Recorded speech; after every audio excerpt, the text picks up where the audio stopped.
చివరి శుక్రవారం సందర్భంగా అపర భద్రాద్రిగా ప్రసిద్ధి చెందిన ఇల్లంతకుంట శ్రీ సీతారామచంద్ర స్వామి దేవాలయంలో భక్తులు ప్రత్యేక పూజలు నిర్వహించగా సందడితో దేవాలయాలు కిటకిటలాడాయి. ఇల్లందకుంట సీతారామచంద్ర స్వామి ఆలయంలో స్వామివారికి మహాన్యాసపూర్వక ఏకాదశి రుద్రాభిషేకం, అమ్మవారికి లలిత సహస్రనామ చతుష్టపార్చర పూజలు నిర్వహించారు.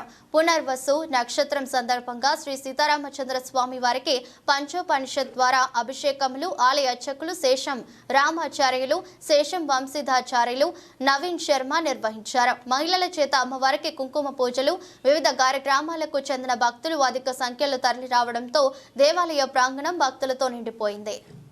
ప్రియ భగవద్బంధువులారా, ఈ యొక్క శ్రావణ మాస పుణ్య రోజులలో ఈరోజు చివరి శుక్రవారంలో భాగంగా శ్రీ సీతారామచంద్ర స్వామి వారి సన్నిధిలో లక్ష్మీనారాయణ పూజలు, సామూహిక కుంకుమార్చనలు జరపబడినవి.